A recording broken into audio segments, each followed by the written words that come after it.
Recordemos en el capítulo 29, él nos hablaba acerca de la dicha que disfrutaba antes de que le sobreviniera toda la tribulación que todos los presentes saben que le pasó a Job.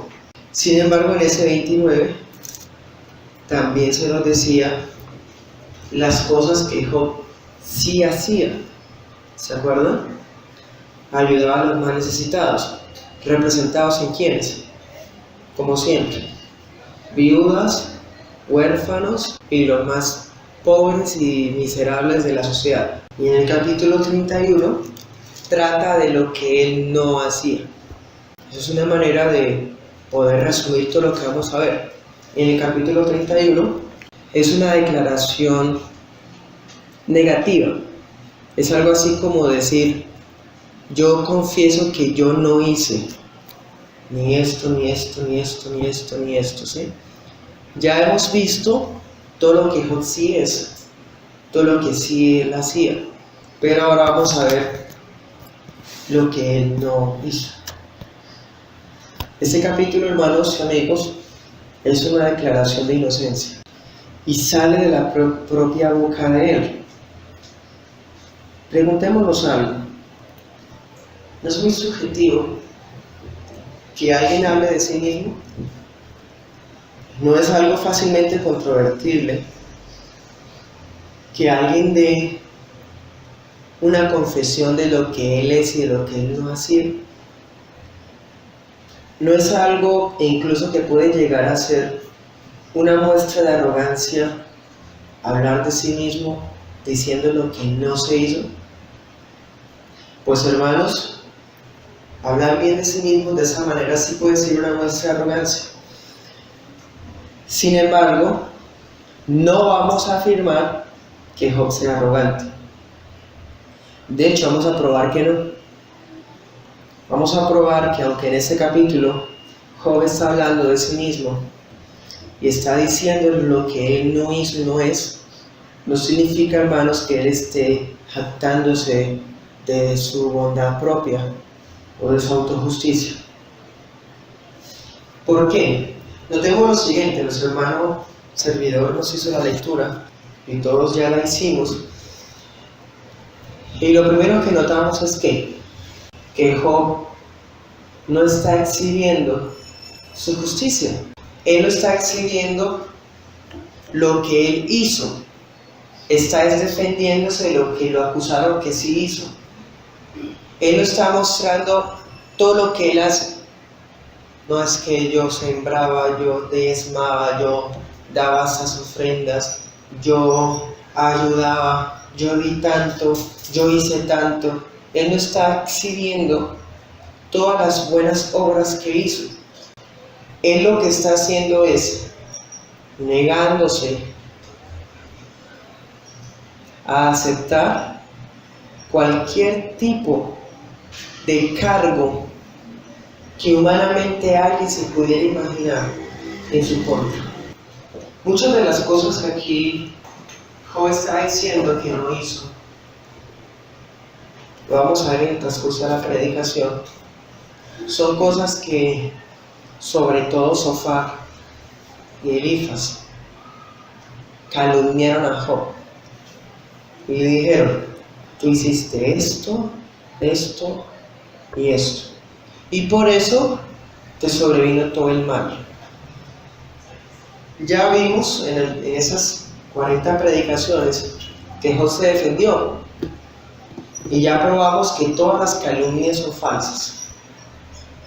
Entonces este capítulo pareciera como una reiteración, como una defensa sobre defensa sobre defensa. Pero no, hermanos. ¿Por qué no? Porque en el capítulo 27 y 28 él paró. Ya nadie habló más. Nadie más habló, ni siquiera Sofar, que fue el que quedó faltando, ¿se acuerdan?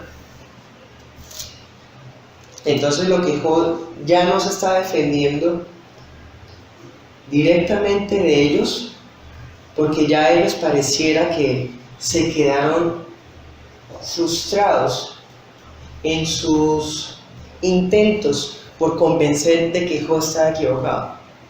Entonces dicen, no, ya no podemos convencer a este hombre de que está mal lo que hizo mal porque él se quede bueno. Entonces ya ninguno se intervino para atacarlo. Entonces lo que Job está haciendo en ese capítulo es tratando como de imaginarse cualquier tipo de cargo que pudiera ser usado en su contra. Entonces miramos versículo 1 al 4. Habla de lascivia, lujuria, adulterio. Versículo 5, engaños, estafas. Versículo 6, adulterio, infidelidad al pacto matrimonial. Versículo 13, opresión laboral, aprovechamiento de sus esclavos. Versículo 16, opresión a los pobres, injusticia social. Versículo 24, avaricia, codicia, idolatría, hurtos. Versículo 29, rencores, resentimientos, sed de venganza. Versículo 38, abusos, explotación. Les hago todo ese resumen de todo para mostrarles que vos estás tratando de mencionar lo que a él se le ocurre. Él dice, todos los que ustedes dijeron que soy culpable, no soy culpable. Y hay cosas que ustedes no me han dicho que soy culpable, pero venga, yo se las menciono y les digo que tampoco soy culpable de esas cosas. No soy culpable ni de esto, ni esto, ni esto, ni esto, ni esto, no hice esto, nunca. De eso trata este capítulo. Miramos, hermanos, cómo en el capítulo nos va a decir lo que no ha hecho. O sea, sus manos y pies no lo han llevado a cometer esas acciones. Pero él va más allá. Él va a decir, ni siquiera en mi corazón cometí ni esto, ni esto, ni esto. O sea, vemos, hermanos, un nivel de santidad, si es que se puede hablar de niveles de santidad. Una preservación, más bien, bastante profunda. Ser capaces de decir, yo no hice eso, pero tener la capacidad y la sinceridad y la veracidad de decir, no lo hice, pero ni siquiera lo pensé. Hermanos, eso es un nivel de preservación muy grande. Eso nos prueba una santificación impresionante en la vida de Job. Y eso nos resalta que no solamente Job fue reservado para que le pasara todo lo peor y quedara solo, sino también que este hombre es quizás el hombre más santo sobre la tierra en esa generación, por no decir que siempre, aparte del Señor Jesucristo y de Adán, ¿no? Entonces él dice, lo que no he hecho ni por obra, ni por palabra, ni tampoco he pecado por omisión. Porque él dice, no he hecho, pero tampoco no me abstuve de hacer. Cuando yo veía a un pobre necesitado, yo lo ayudaba, no me abstuve de hacerlo. Entonces, hermanos, la santidad no solamente es no hacer muchas cosas. La santidad también muchas veces es evitar abstenernos de hacer otras cosas por el prójimo.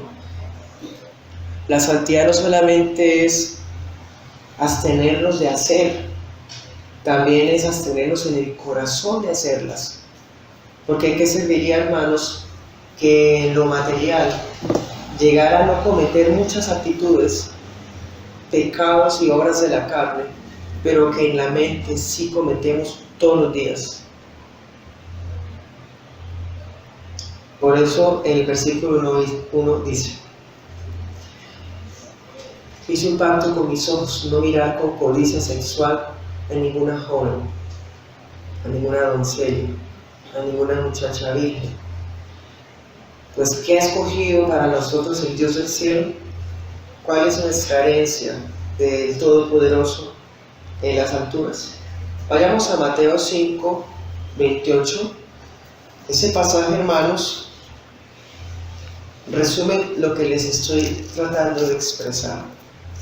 El mismo Señor Jesús habla de algo a lo que Job hace referencia. Yo les digo que cualquiera que mira a una mujer para codiciarla, ya adulteró con ella en su corazón. Los fariseos se jactaban de que no eran adúlteros.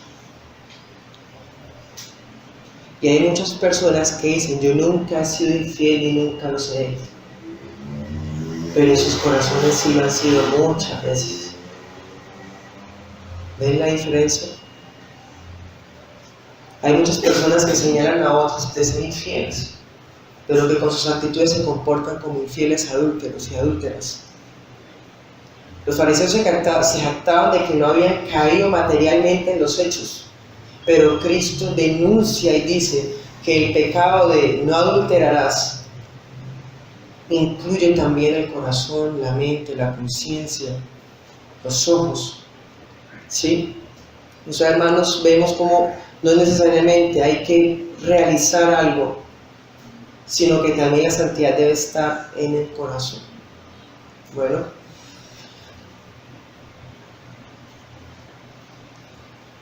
es así, hermanos, como yo les he dicho antes, citando palabras de John MacArthur, el doctor.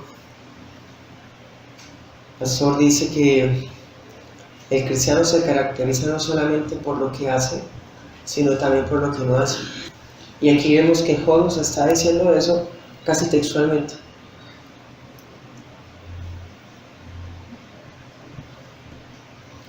Vemos, hermanos, que Job niega cualquier cargo en su contra. Y es tan así. En unos capítulos anteriores, ¿se acuerdan que miramos que Job había dicho, yo juro que soy inocente? ¿Se acuerdan? Pero en este capítulo ya no solamente hace un juramento solemne, sino que ahora también hace algo que también es solemne, es maldecir. ¿En qué sentido maldecir? Claro, él dice, si yo hice eso, entonces que me pase tal cosa. Enfatiza el hecho de que él no cometió las cosas con una maldición. O sea, él está diciendo, estoy tan seguro y es tan cierto que yo me he guardado de estas cosas, que si les estoy mintiendo, que sean malditas mis frutos, que mi propia vida, mi propia esposa, todo no pierda lo que me queda. Dicho de otro modo, él está confirmando sus declaraciones con una maldición. Eso no hace que Dios sea maldiciente, ¿no? Ni tampoco nos permitiría a nosotros actuar con maledicencias. Esos detalles, estos estilos literarios sirven es para darle fuerza a la idea. ¿Y cuál es la idea? De que él no hizo eso.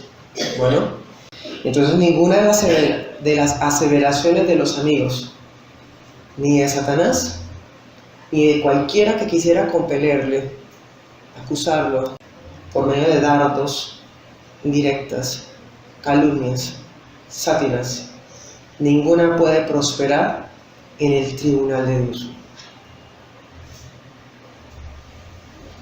También, hermanos, todo eso que les estoy diciendo es una introducción, porque apenas vamos en el versículo 1. También miramos en la lectura que hicimos del capítulo completo que es como si Job tuviera a la mano los 10 mandamientos y estuviera examinándose. Estuviera diciendo, cumplido, cumplido, cumplido, cumplido, cumplido. ¿Sí? Entonces recordamos, hermanos, que en ese tiempo la ley de Moisés no había sido dada. Todavía el decálogo no había sido entregado en el monte Sinaí, faltarían más de 400 años para que eso ocurriera. La humanidad solamente contaba con ¿qué?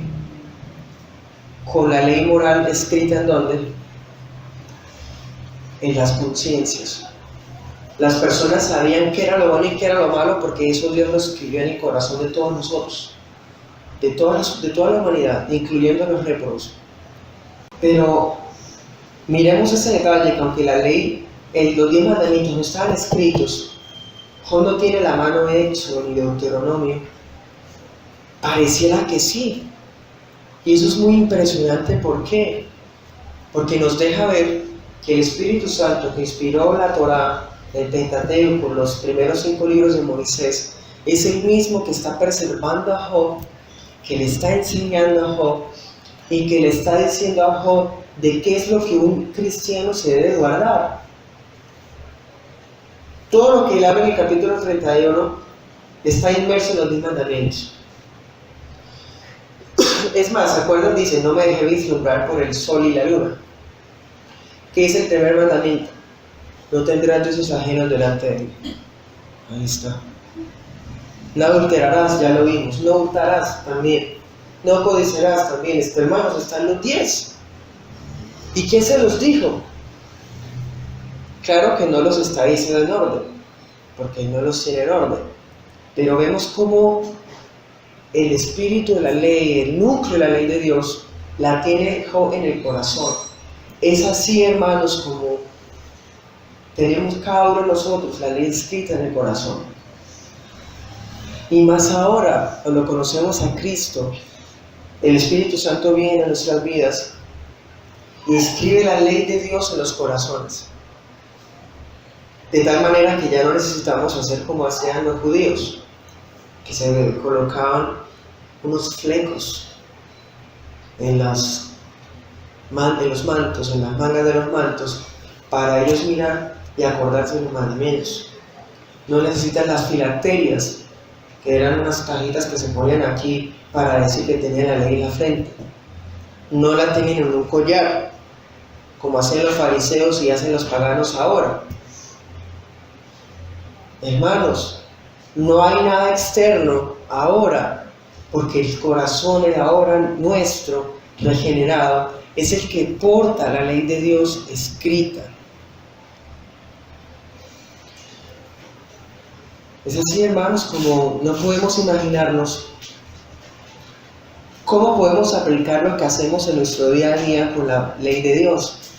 Se los digo de esta manera. Muchas veces ustedes y yo actuamos por medio de agendas, ¿cierto que sí?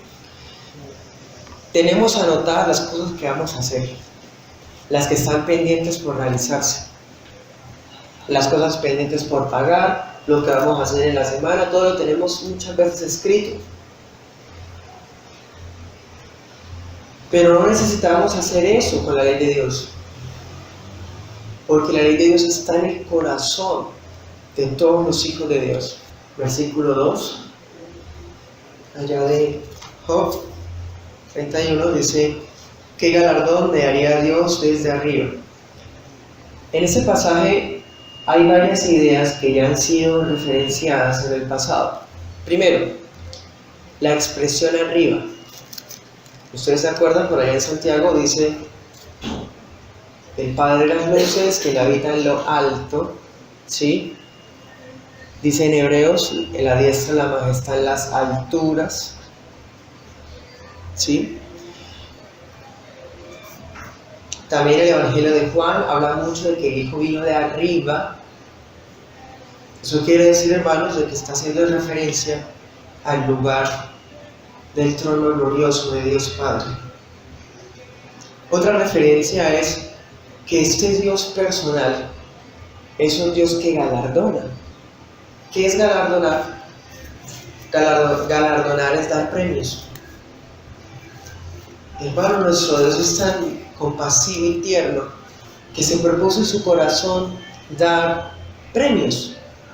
Efectivamente, Hebreos 11:6 dice: sin fe es imposible agradar a Dios. Es necesario que el que se acerca a Dios crea que Él existe y que Él recompensa a los que lo buscan. Ahí vemos, hermanos, una declaración de fe por parte de Job. Luego habla de heredad, el tema de la heredad. ¿A quiénes Dios les da heredades? Cuando se habla de herencias, principalmente sobre hijos, ¿cierto? Aquí vemos, hermanos, cómo la fe que habla en Hebreos, que es galardonadora, que está en Job 31, porque la misma fe del Nuevo Testamento es la misma fe del Antiguo. Vemos, hermanos, cómo esa fe produce ¿qué? Hijos de Dios. La fe es la que produce hijos de Dios, no las obras. Vemos, hermanos, cómo la fe es el fundamento de la santidad de Job. Nadie puede hablar de santidad si no tiene fe.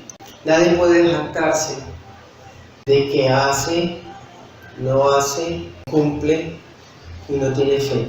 Es perdido, hermanos. Y Job lo entiende. Esa es otra razón por la cual creemos que Job no es arrogante, porque él no está exhibiendo su justicia propia, sino que él, antes de empezar a hablar, hermanos, de lo que él es, él dice lo que no hizo, no para dársela del más santo, sino para hablarnos de los productos, de los resultados de la fe verdadera. Porque la fe sin obras está muerta. Así como un cuerpo sin espíritu está muerto, así la fe sin obras está muerta. Él tiene fe y tiene obras ¿en qué? En todo esto, en la santidad. Job 20:29. Sofar había dicho que Dios tiene una heredad reservada a los malvados. Es así, hermanos, como vemos que Dios tiene recompensas para los justos, pero que también tiene recompensa para los malos.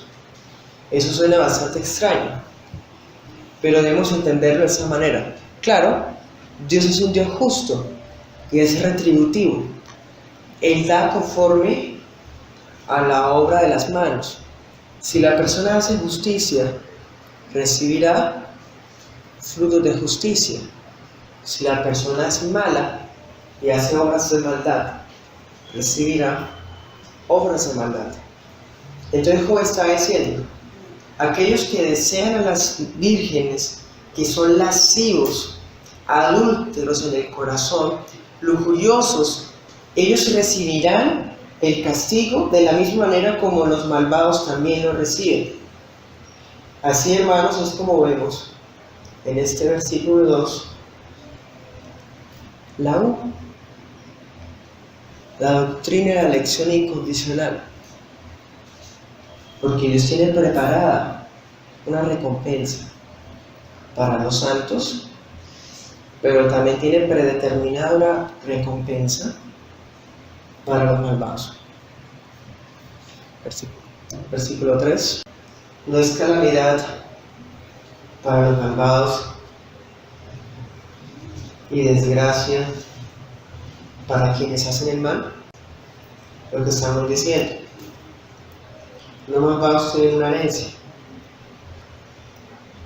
¿Y cuál es?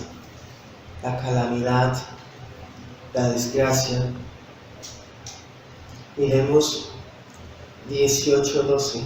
El hambre agota las fuerzas al malvado y la calamidad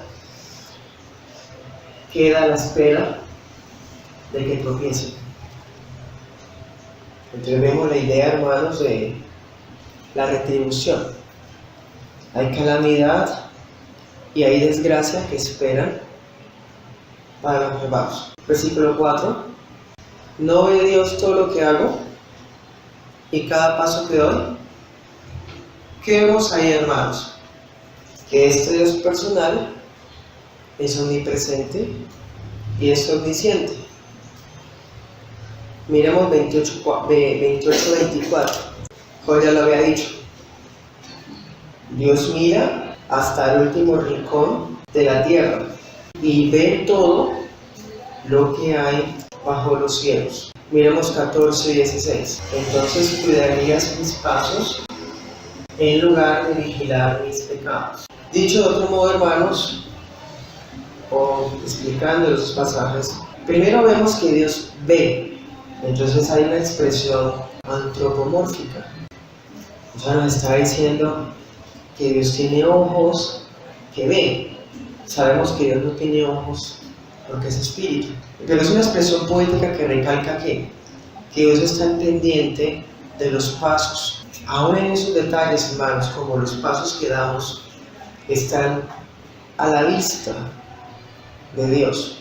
Miremos Proverbios 5:21. El Señor ve con claridad lo que hace el hombre, examina cada senda que toma, ve todo lo que hacemos, y de acuerdo a los pasos que damos, es que Dios da unas recompensas. Vemos cómo Job tiene la capacidad de decir: tengo fe, y yo no hice esto, ni esto, ni esto, y Dios lo sabe, porque no solamente sé que Él recompensa, sé que soy sincero, sino porque Él puede dar testimonio de que yo no he hecho nada de esto. O sea, hermanos, es como si estuviera poniendo a Dios de testigo. Sobre los versículos del 1 al 4 me resta decirles lo siguiente. Eso es lo bueno a veces, hermanos, de hacer dos partes de un solo capítulo, porque cuando hay cosas que no digo en una parte, las digo en la otra parte. Y aún así quedan muchas cosas más por decir, porque la palabra es una fuente inagotable de recursos. Y una prueba de eso es lo siguiente. Ustedes saben, hermanos, que como les acaba de decir, con la cultura de Roma, siglo VI a.C., siglo I, los esclavos eran cosas, las siervas eran cosas, los siervos eran objetos. No había derechos humanos, no había ninguna dignidad, no había igualdad, mucho menos. Un amo podía hacer lo que quisiera con sus siervos, un terrateniente podía hacer lo que quisiera. Entonces, hermanos, eso estamos hablando siglo VI antes de Cristo. ¿Cómo sería la situación en los tiempos de Job, que estamos hablando siglo XV antes de Cristo? O sea, cuando la esclavitud estaba en su auge. Entendiendo ese contexto sociohistórico, podemos sorprendernos más de las palabras que están del versículo 1 al 4. Porque, hermanos, Job hace una confesión de algo que era muy común en su tiempo. Algo que era que era incluso legal en su tiempo. ¿Qué? Como terrateniente, una persona, como ya lo miramos en el capítulo 29, dueña de muchos esclavos, dueño de muchas fuentes laborales.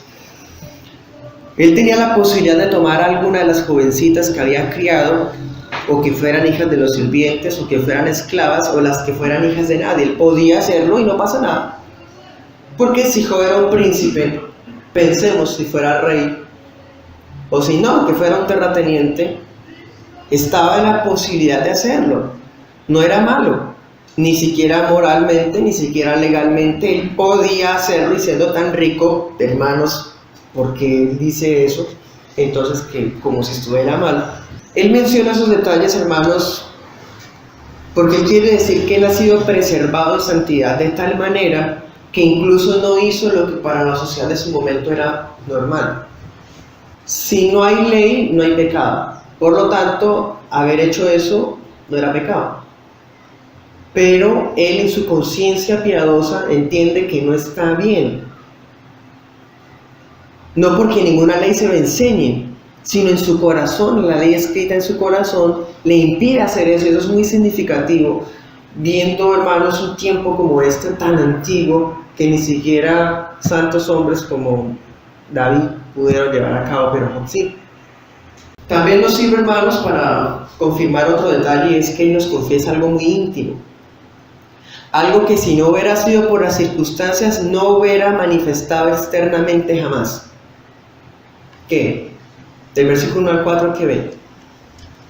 Un voto. Un voto de abstinencia. Un voto. Hermanos, ¿quién sabe de los votos que uno hace? Nadie. Hay cosas que uno mantiene solo. Versículo 5. Entonces dice: ¿acaso he mentido o engañado a alguien? Que Dios me pese en la balanza de justicia, porque sabe que soy íntegro. O sea, si no hubiera sido por las circunstancias, ninguno se hubiera enterado que Job hizo un pacto con sus ojos. Pero él aprovecha las circunstancias para hacer esa confesión, o sea, dice, no me pueden a mí señalar ni siquiera de cometer algo tan común en mi pueblo, porque incluso yo hice un pacto con mis ojos, un voto de abstinencia, para no pecar con lascivia o con lujuria. Entonces asocia el pecado de la lascivia y la lujuria con la desgracia que sobreviene a los malvados, y bueno, esos detalles sí ya los vimos la semana pasada. 5 al 8. Él niega no solo que fue preservado de los pecados de los ojos y del corazón asociados con la lujuria, sino que también se abstuvo ¿de qué? De engaños. Y mire que cuando habla de engaños menciona la boca y también menciona las manos. Entonces él está diciendo me guardé por la preservación de Dios de todo tipo de engaños, todo tipo, incluyendo hasta cosas que uno pueda llegar a hacer sin tener que hablar nada. Y habla de que Dios lo pone en una balanza, es decir, es Dios mi testigo de que estoy hablando con sinceridad y de que he sido íntegro en todos esos asuntos que estoy mencionando. Es más, nunca me desvié de la senda de justicia. Versículo 8, nunca pequé por ambición, por codicia o por hurto. Versículo 8, de ser así, maldito sea mi trabajo. ¿Sí? O sea, él dice, mejor dicho, apela a una maldición en contra de sí mismo si lo que está diciendo es mentira. Ahí vemos, hermanos, la certeza que tiene de su caminar. No es un hombre orgulloso hablando, hermanos, sino es una persona haciendo gritos desesperados contra Dios para que venga a su auxilio, diciendo que él no ha cometido cualquier tipo de pecado por el cual la gente pensará, es que él está así porque cometió tal cosa. En el versículo 8, Job dice, si yo he hecho esto, entonces que otro coma las cosechas que he sembrado. ¿A quiénes le pasaba eso? De acuerdo al 20:18 de Job, eso no le pasaba a los malvados. O sea, yo no soy un malvado porque no actúo de esa manera, y si así es, pues entonces el castigo que yo mismo dije que le pasa a los malvados, que me pase a mí. ¿Sí? Es una forma de confirmar su inocencia a través de un juramento solemne. La solemnidad está en que podía declararse maldición contra sí, contra sus bienes, contra su familia, contra su misma esposa, como ya lo vimos o lo vamos a ver ahorita más adelante. Versículos 10 al 12 habla un tema, hermanos, muy fuerte que aparece reiterado en Proverbios, el tema del adulterio.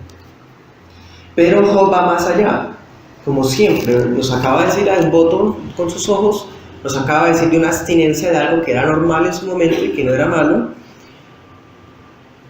y ahora nos está diciendo que él no pegó con adulterio, o sea, yo nunca le fui infiel a mi esposa. Pero va más allá, hermanos, porque dice, si mi corazón ha sido seducido por mujer, o sea, él dice, nunca fui infiel ni siquiera en mi corazón, hermanos, eso es mucho más grande, más en ese momento cuando se pensaba, como lo veíamos la semana pasada en Mateo 5, que los fariseos pensaban que la infidelidad era algo consumable y que si no, entonces nunca había sido adúltero. Y Cristo dice, no, con solamente codicia ya, ¿sí? Entonces él dice, yo nunca pequé con adulterio ni siquiera en mi corazón.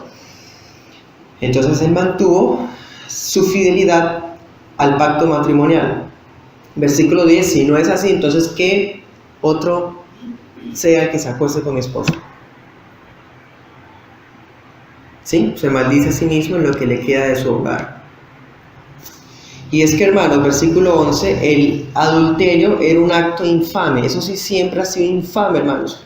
Porque el adulterio no solamente afectaba a la herencia y la repartición del territorio. Imagínense, hermanos, hijos resultados del adulterio terminaban siendo herederos, hijos ilegítimos o bastardos junto a los legítimos.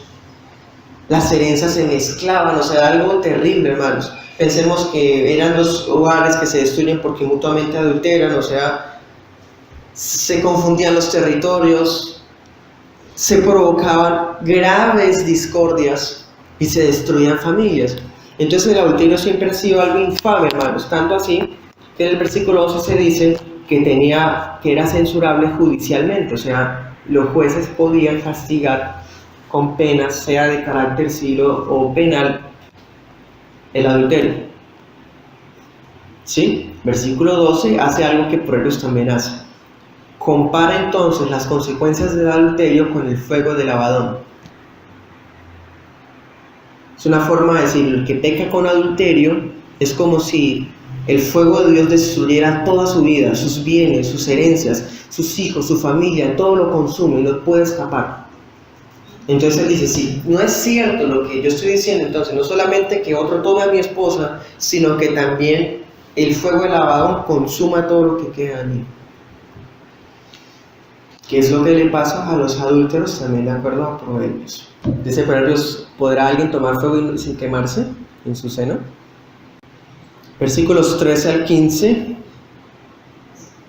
Ahora nos habla, hermanos, de que él no explotó a sus trabajadores.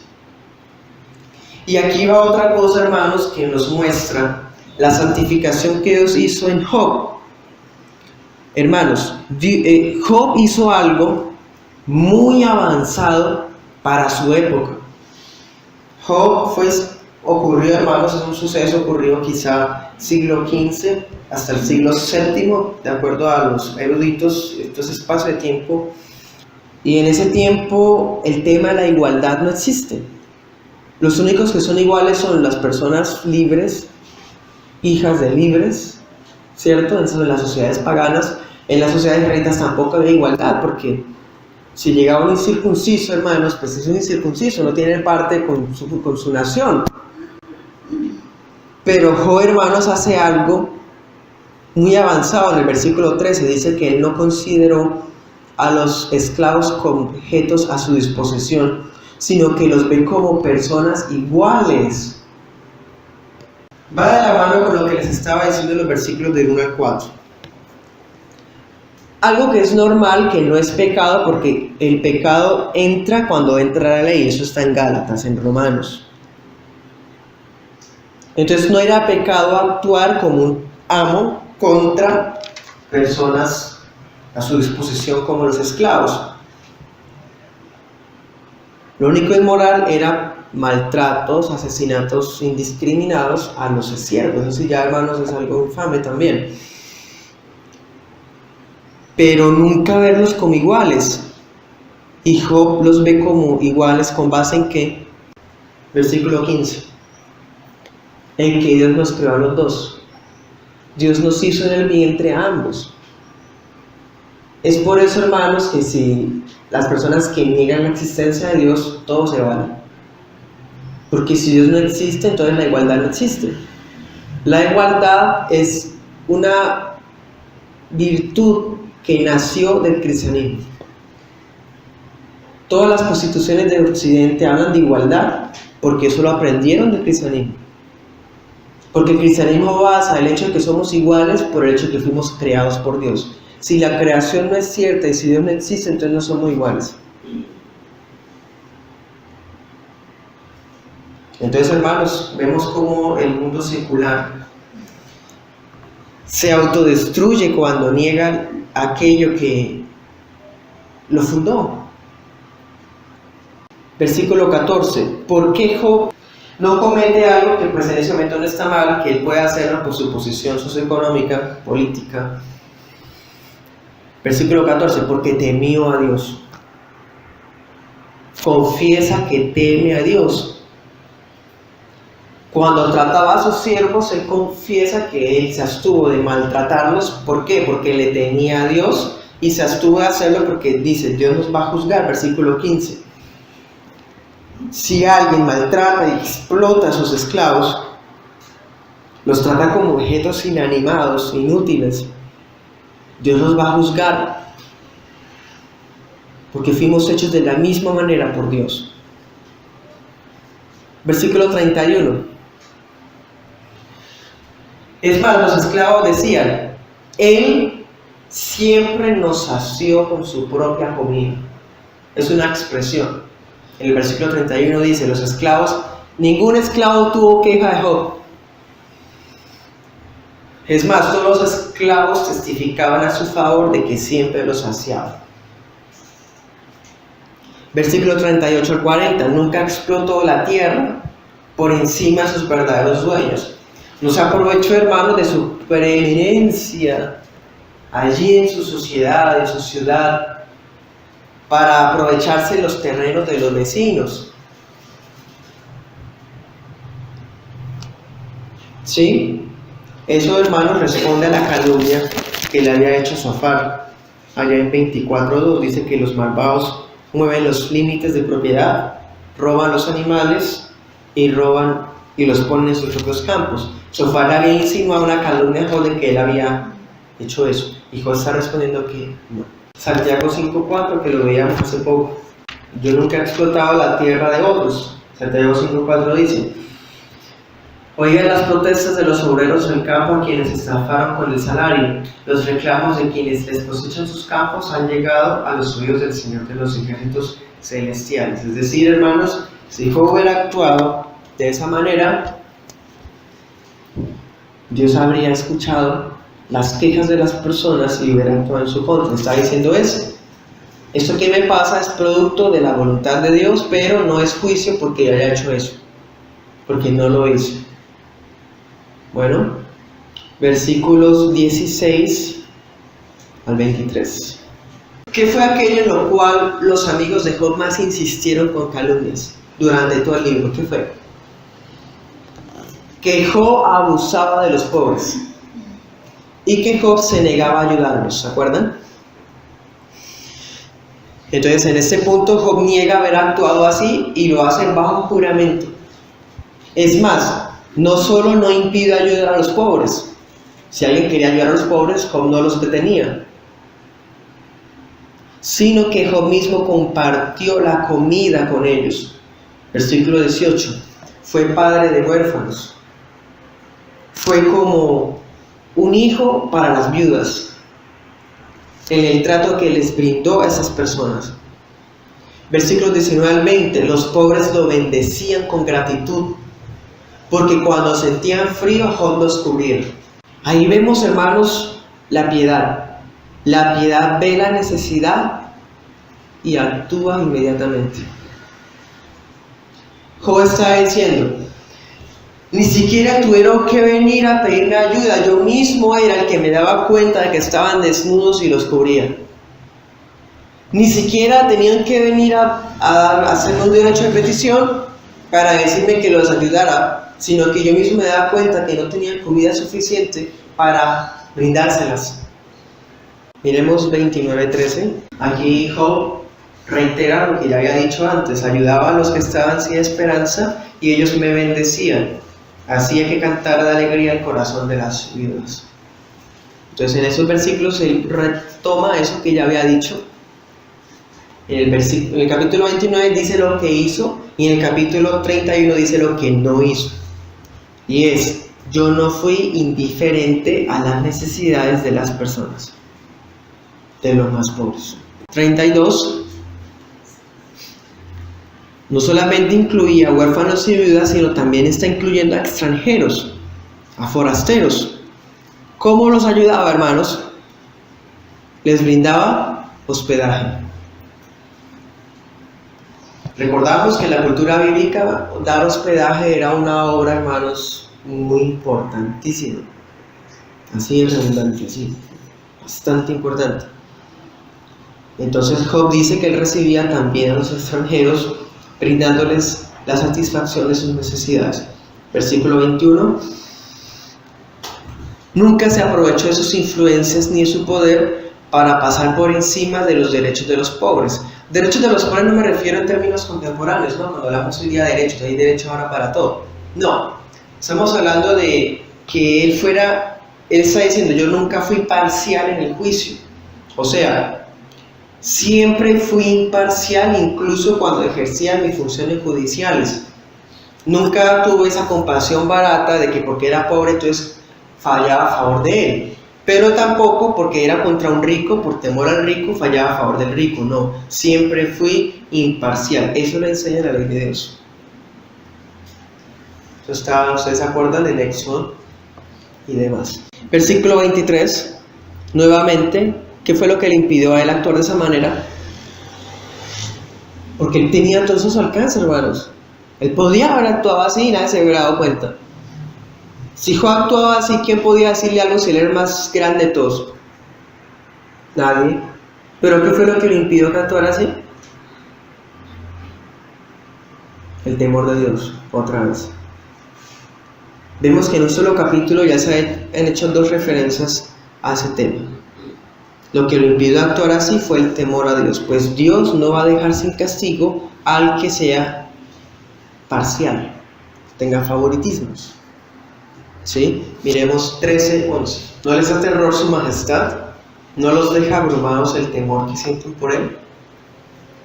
Entonces, ¿qué es lo que está queriendo decir Job?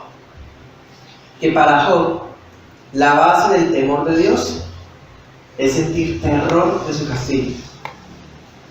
Hoy día, hermanos, donde el evangelismo está impregnado de humanismo y de un mensaje motivacional, usted puede encontrarse con muchas personas que dicen es que no tenemos que hablar del infierno porque es que hacemos que la gente venga a Cristo con temor, que le tengan miedo al infierno, entonces vienen sin miedo, vienen para evitar el miedo al infierno.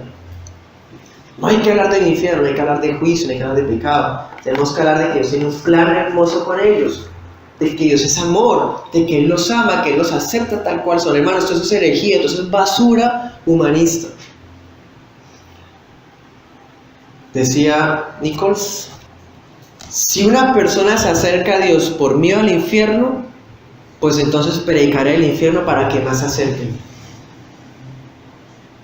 Si, hermanos, el sentido de supervivencia hace que vayan tras Dios por miedo al infierno, pues entonces el infierno es un método evangelístico eficaz y es bíblico.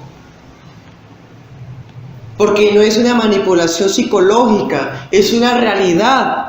Hay un fuego terrible y eterno que sí es real. Entonces Job dice, yo me abstuve de actuar mucho, de actuar de esa manera, porque sé que el castigo de Dios es real. El temor de Dios también es sentir terror de su castigo. Hermanos, porque el castigo de Dios, aunque Él es misericordioso, es terrible, imparable. ¿Quién detiene a Dios, hermanos, mientras enjuicia a alguien? ¿Quién puede interceder? Cristo. Nadie más. Entonces le responde a las calumnias de Zofar. Job 22, 6 al 7. Zofar le había dicho a Job, tú prestaste dinero, exigiste prendas como garantía, usurero, dejaste desnudo a los pobres, le negaste el agua y la comida a los huérfanos. Zofar calumnia a Job y Job está diciendo bajo juramento y bajo maldición, basado en el temor de Dios, de que no es cierto eso. Además, miremos otro detalle, Job 24, 3 al 4, ya lo estudiamos. Los malos quitan el burro al huérfano, a los pobres les echan del camino. Si Job hubiera actuado de esa manera, habría actuado como los malvados, que está en 24:3. 24 al 28. En estos puntos él habla varias cosas a la vez. Primero, no puso su esperanza en el oro. En otras palabras, la avaricia no fue el pecado que ocasionó mi tribulación. Versículo 24, no se confió en sus riquezas, no sintió alegría al acumularlas. Eso es un punto. Versículo 26-27. No se dejó llevar por el paganismo de la astrología, ni por la superstición relacionada con la imponencia de la creación. En otras palabras, ¿de qué tratan esos versículos? De idolatría. Job no fue idólatra ni con avaricia, porque la avaricia es idolatría, ni con paganismos o supersticiones, que son idolatría también. No fue idólatra en ningún sentido. Salmo 52:7. Dice, los guerreros poderosos que no ponen su confianza en Dios, miren lo que les pasa. Confían en sus riquezas y se vuelven más y más atrevidos en su maldad. Solamente los malvados ponen su confianza en las riquezas. Job dice, yo no pequé con eso. Salmo 62:10. No te ganes la vida mediante la extorsión, no pongas tu esperanza en el robo. Si tus riquezas aumentan, no las hagas el centro de tu vida, o no te alegres por acumularlas. Mire cómo, hermanos, Job está hablando cosas que serían escritas 400 años después, más o menos. Tampoco actuó como dice Deuteronomio 4:19. Cuando miren hacia los cielos y vean el sol, la luna y las estrellas, todas las fuerzas del cielo, no caigan en la tentación de rendirles culto. El Señor su Dios se los entregó a los otros pueblos de la tierra. O sea, Job no fue entregado por Dios a los demonios. Ahí vemos la elección incondicional. Dios abandonó a los pueblos paganos y les entregó el sol, la luna y las estrellas como sus ídolos. Pero Job, aunque vivía rodeado de una cultura pagana, de una cultura idólatra, politeísta y panteísta y lo que fuera, él no se contaminó con eso. Hermanos, incluso hoy día, como yo les he dicho varias veces, uno se sorprende, queda impactado al ver la inmensidad de la creación, su belleza, su imponencia. En lo natural del hombre, que no es regenerado por Dios, está una reverencia de adoración para las cosas que lo impactan. Entonces, si en ese tiempo alguien veía el sol, hermanos, por eso dice, cuando miren los cielos no vayas a caer en la tentación, porque, hermanos, ver esas fuerzas celestiales es impresionante, impactante. Entonces Job dice, a pesar de que todos vayan en pos de sus dioses, yo iré en pos de Jehová mi Dios, como dice Miqueas. También miremos Deuteronomio 17:3. Podría ser que alguien sirviera a otros dioses o rindiera culto al sol, a la luna o a alguna estrella, es decir, a las fuerzas del cielo, lo cual he prohibido terminantemente. Cuando te enteres de algo así, investiga el asunto a fondo. Si resulta ser cierto que se ha cometido ese acto detestable en Israel, entonces llevarás a la persona, hombre o mujer responsable de esa maldad hasta las puertas de la ciudad y lo matarás a pedradas. Entonces, hermanos, por eso ya en Job, en el versículo 27 y 28, Job dice, juro, y si no es así, maldigo mi situación, mi vida, más aún si no es cierto lo que estoy diciendo. Miren cómo habla, hermano, versículo 28, caería bajo el juicio del Dios soberano. Vemos, hermanos, un autor tan milenario hablando del Dios soberano. Entonces eso no es una tendencia calvinista de insistir en que Dios es soberano, no, hermanos, sino es algo que está escrito. Bueno, volvamos a Job 31, versículos 29 y 30. Todo esto, hermanos, como yo les decía en la introducción, son los pecados imaginables que pudieran haberle causado su desgracia, o por los cuales pudiera ser acusado de haber cometido a través de la calumnia. Entonces él nombra algo que hace parte incluso del corazón. Él dice, no he pecado externamente, no he hecho incluso lo que podía hacer, pero tampoco he pecado en mi corazón. En el versículo 29 dice algo, hermanos, que tampoco estaba escrito. Dice, nunca me alegré cuando a mi enemigo le iba mal. Hermanos, eso a partir de cuando fue escrito, Proverbios 24:17. No te alegres cuando tu enemigo tenga ruina, ¿sí? Hasta Proverbios, o sea, 500 años después, 600 años después. Eso, hermanos, es una actitud de un corazón regenerado. Versículo 30, ni siquiera se atrevió a maldecir a sus enemigos. Esa es una sátira que está diciendo Job contra Elifaz. Porque en Job 5:3 Elifaz había dicho, malditos los malvados, yo no tengo nada que ver con esa gente. Y Job está diciendo, ni siquiera ha salido de mi boca una maldición semejante. Versículos 33 al 37. Entonces, en resumidas cuentas, Job nunca actuó de la manera en que sus amigos lo calumniaron. Ni siquiera, miren el 33, muy interesante, ni siquiera actuó encubriendo sus pecados. Todo el capítulo ha tratado de ¿qué? De que él no ha pecado. Pero en el 33 dice, no los he encubierto. O sea, él está diciendo, yo soy perfecto, santo, santo, santo, yo soy bueno. Él no está diciendo eso. Él está diciendo, yo he pecado, reconozco mis rebeliones y me arrepiento y voy y confieso mis pecados. Este capítulo no es para hablar de sí mismo como arrogante, está diciendo, yo no encubrí mis pecados, aunque todos estos no los he cometido. Cuando yo pecaba, porque no hay quien no peque, me acercaba a Dios en confesión y no hice como hizo Adán. En el hebreo, hermanos, hay una referencia indirecta a Adán. En Génesis 3:10, ¿qué hizo Adán cuando pecó? Se escondió. Y Cristo caminaba, hermanos, por el Edén buscándolo. ¿Dónde estás? Y ya, hermanos, Adán sale avergonzado. Dice, es que escuché que estabas en el Edén y no quise. Tuve miedo, estoy desnudo. ¿Quién te enseñó que estás desnudo? ¿Sí?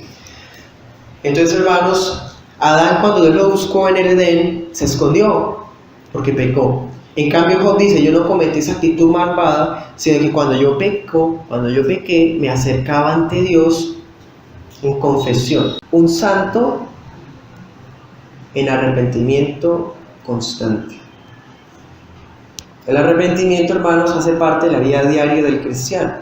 El cristiano no se arrepiente una vez, el cristiano se arrepiente toda la vida. Versículo 34, nunca encubrió sus pecados, su transgresión, incluso con el propósito de quedar bien con la multitud, para mantener su posición. Y no le importó nada de eso, hermanos. A los santos no les importa el qué dirán de las multitudes, no les importa mantener una posición por medio del pecado, no. El cristiano está dispuesto, hermanos, a perder el favor de las gentes, a perder su posicionamiento con tal de mantener la santificación. Y versículos 36 al 37 podemos resumirlo en lo siguiente, hermanos. Job suspira porque él desea ser escuchado por Dios y siente que se puede acercar al tribunal santo con una confianza de todo esto sobre sus hombros. O sea, él dice, todo esto que estoy diciendo es cierto, lo juro, y si no, entonces maldiciones caigan sobre mí. Traigo todo esto sobre mis hombros, o sea, traigo mis alegatos encima.